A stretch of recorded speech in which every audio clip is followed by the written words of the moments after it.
Think positive! Hello, good morning! Yan, nag-ano muna tayo. Exercise para medyo lumiit yung tiyan natin. Kasi bumibigat tayo. So, sumusumbong yung dito ko. Yun sa balakang ko. Kapag lumalaki yung tiyan ko, ito yung problema ko. Yung sa hips ko. So, bilhin nga ng doktor ko sa yung doktor natin sa Pinas nun. Huwag ako magpapalaki ng tiyan. Huwag magpapabigat. Kaya lang naging na naman ako ngayon. Tumaas yung timbang ko. Tapos itong tiyan ko. Ang laki. Ayan o. Kaya kulang tayo ng exercise talaga. Ayan.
Hingal na hingal tayo. Grabe, ngayon lang ako pinawisan ng ganito.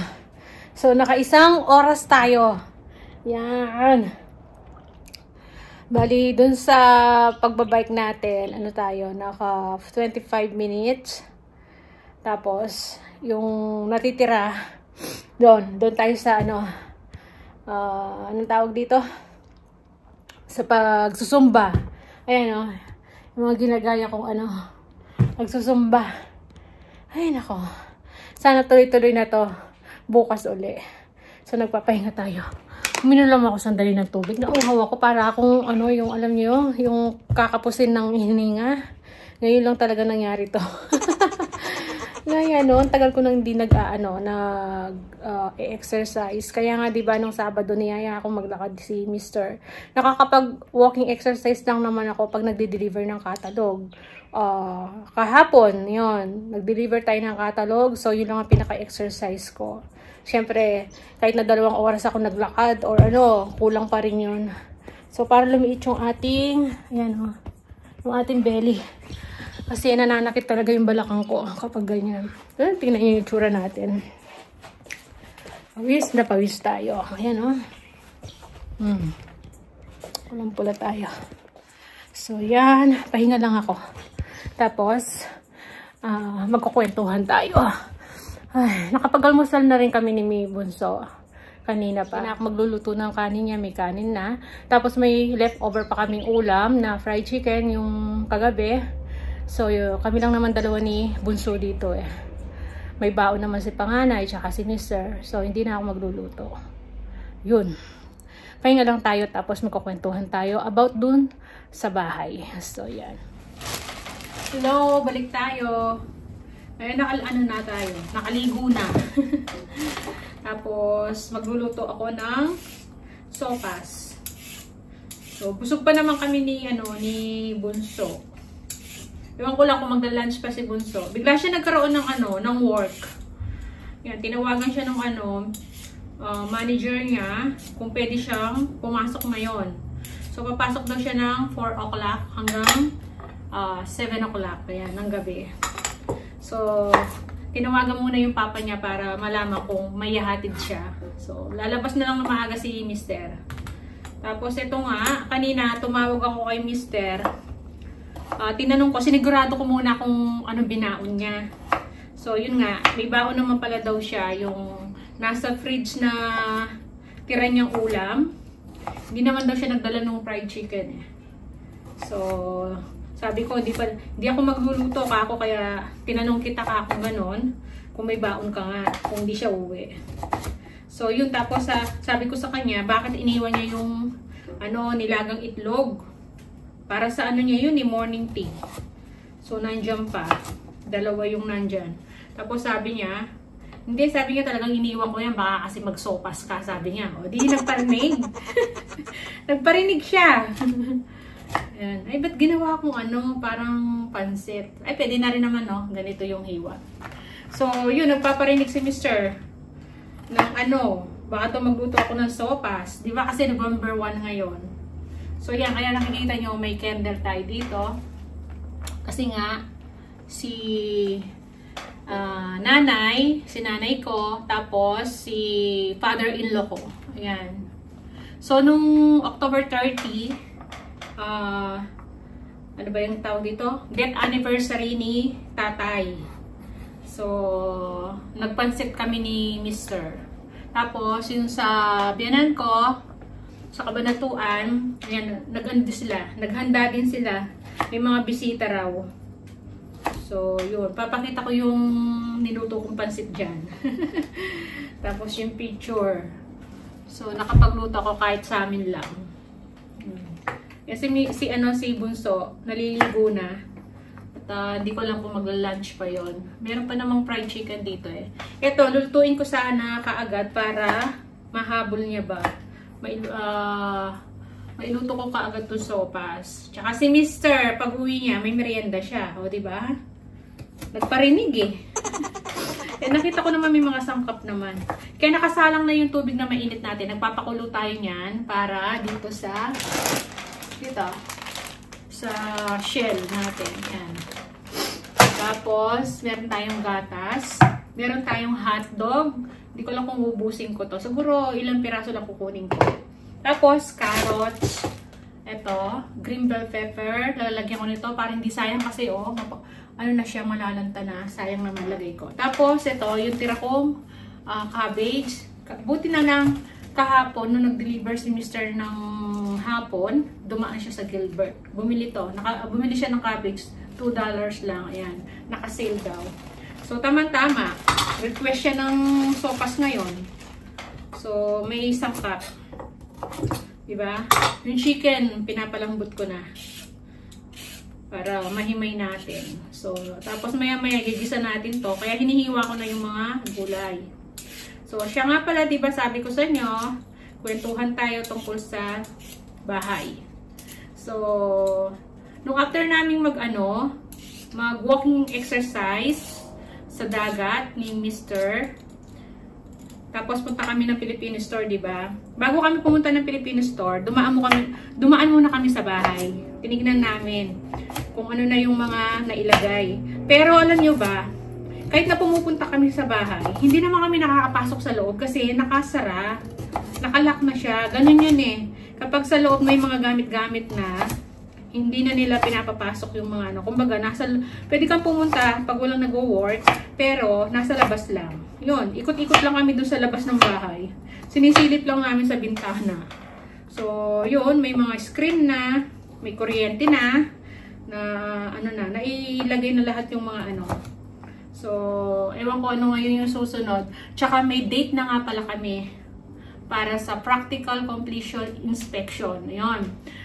May schedule na kami para sa inspection ba. Ngayong November. Ayan. Schedule na tayo. Kasi nag-email yung builder namin na sabi nung supervisor, yon. This coming basta itong November na to, meron kaming schedule na para sa inspection. So, mapapasok na natin yung loob ng bahay, makikita na natin yung mga nagawa sa bahay. Kasi hindi nga talaga kami nakakapasok, hindi namin nakikita kung ano yung mga anong itsura nung sa loob. Yan, yung sa kwarto, sa mga CR. So, pag sa inspection na nga, malalaman na namin kung ano yung mga kulang, yan. Kasi, kaya may ganong inspection, yung practical completion inspection na tinatawag nila, para malaman daw kung kumpleto yung nasa plano. Kasi may plano na kaagad yung bahay eh. Nung nag-apply kami doon, bibigay ng builder mo, may plan na yon, may layout na yung bahay. So, ikaw na lang bahala kung gusto mong mag-upgrade ng mga ilalagay doon. So, puro kami, standard lang naman ang pinalagay namin. Ilan lang naman yung pina-upgrade namin. Nagpadagdag lang naman kami ng mga outlet, yung mga saksakan. Tapos, yung sa mga kwarto, imbis na carpet siya, hindi, pinalagay namin yung hybrid planks na parang kahoy, yon. So, kasi, para hindi daw maalinsangan. Saka yung mga bata, ayaw nila yung carpet. So, yung carpet lang namin yung sa cheddar. Yun lang naman yung mga pina-upgrade. Tapos, yung mga iba, hindi na. Tapos, may pinadagdag lang din naman ako dun sa CR. Tapos, wala na. Kasi, kapag nagpa-upgrade ka, may bayad. So, mahal. Siyempre, hindi na namin kaya yon. Kaya, standard lang kami. Kung makikita nyo, kapag nakita natin yung bahay, mga standard lang yung yung mga ginawa doon, yun. Kung ano yung nasa layout, yun lang. Tapos, pinaglipat-lipat lang namin yung position ng mga kwarto. Kaya, yun lang binago namin. Pero standard lahat yung mga pinagawa namin. Ilan lang yung pina-upgrade namin. Kasi nga, magkano din yung binayaran namin, Kaya, mahal. Kaya, kung may pera ka din, kung gusto mong magpa-upgrade, okay lang. Pero kami kasi, tinansya na namin yung pambayad namin eh. Yung kaya lang namin. So, yan. Sa susunod ng schedule namin, tingnan natin makapag-video tayo. Kasama namin supervisor. Yan. Papakita niya lahat para makita namin kung walang damage. Kasi, bago namin titirahan yun, kapag may nakita kaming kulang tsaka damage, kailangan nilang palitan yun. Ganon. Tapos, siya nga pala, nakilala na namin yung kapitbahay namin. Kasi nung pumunta kami nung Sabado nga, nung after nating bago tayo pumunta sa Filipino store, tumang kami sa bahay. Ako, sakto nandun yung kapitbahay namin. Nginitian pa nga kami. Iniisip namin Filipino or Tapos yun, sakto paalis sila. Bigla niyang binuksan yung bintana niya. Tapos, si Mr. Sabi niya, kabayan? Sabi niya ganon, nung girl. Mag-asawa sila eh. Tapos yung mga anak nila hindi ko pa nakita. Yun nga, sabi niya, kabayan. Eh, syempre, oo, sabi namin. Pilipino pala yung kapitbahay namin. Sabi ko gano'n. Basta dito, banda rito yung kapitbahay namin, Pilipino, sa side. Pero sa side, hindi. Ibang lahi siya. Tapos, ang isa pa namin nalaman, yung sa tapat namin. Pilipino din pala. Yan, kasi naririnig namin, may kausap, Tagalog yung salita niya. Kaya sabi namin, Mister, nagka-anuhan kami. Nagkatinginan kami. Pilipino rin pala yung nasa harapan natin, sabi niya. Oo nga, ako narinig ko Tagalog yung salita. Yun. So, dalawang Pilipino na yung alam namin na magiging kapitbahay namin sa side, tsaka yung sa harapan. Tapos dito sa isang kabilang side, ibang lahi. Hindi ko alam Hindi pa namin siya masyadong nakakaano. So, yun. Kaya na-meet na natin yung kapitbahay natin. O, diba? At least, tapos, yun nga, natawa ko nung sinabi niyang, kabayan, sabi niya gano'n sa amin. So, yun. Kaya, may schedule na tayo sa inspection yan. First time nating makikita yung loob ng bahay. Malapit na yan. This coming, ngayong November na to kasi November 1 na nga pala. So, may schedule na. Tapos, after ng inspection na yon, kung merong mang kulang, syempre gagawin pa nila yon. Tapos, ayusin pa namin yung pambayad na yung full payment noon kasi si bangko yung magbabayad nung kulang namin. And then, saka pa lang, pag nagkabayaran na, dun sa huling-huling namin, babayaran, saka pa lang nila ibibigay yung susi sa amin. So, pero sabi nga, December talaga kami ililipat. Ayan, bago magpasko.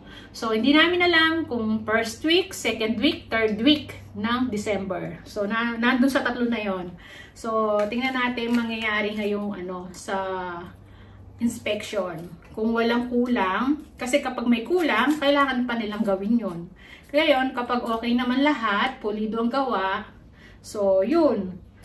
Ano na lang, yung sa bayaran yan. Tapos, sa kanila, ibibigay yung susi sa amin, no, 'di ba? Kaya excited na kami ni Mr. sa sa inspection. Kasi first time namin makikita yung loob ng bahay. Sa labas lang talaga kami, hindi kami makapasok. So yun ang ibabalita ko sa inyo. Yun yung update natin sa bahay. So excited na talaga kami ni Mr. na makita yung loob. So sa yan, pag sa inspection, sasama daw yung mga bata.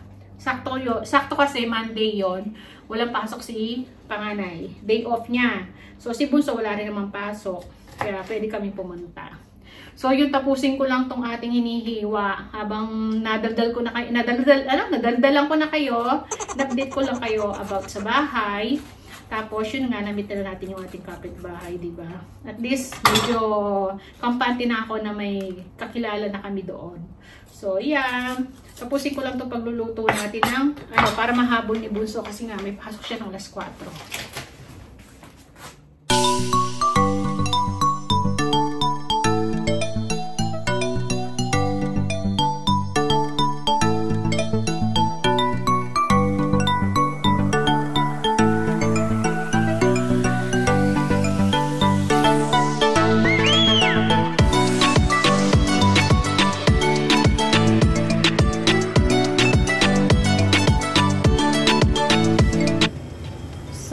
Sopas natin, luto na. So yung noodles, inuna ko niluto kanina yan, 'di ba? Pinakuluan ko na siya, pinalambot ko na para hindi maubusan ng sabaw yung ating sopas. Kaya ganun yung luto ko ng sopas. Yung noodles niluluto ko na kaagad diyan. Tapos gigisa na lang natin. Yan okay na to. Tinimplahan ko na. Yan, ilagay ko yung mga buto-buto ng manok. Yung drumstick, di ba? Hinimay natin tapos yan. Para mas malasa pa. Nilagay ko yung buto-buto. So yan. Yan ang sarap na. So yan na, di ba? Luto na yung chicken sopas natin. Yan, may merienda na si Mr. niyan. Hindi niya alam, tinutuo ko yung request niya. Ayan, di ba? Kakain na rin yung mga bata. So, yan. Takpan ko lang. Pinatay na natin yung kalan natin. Yan. Diluto na, di ba? Madali lang. Siya nga pala, dito na si panganay.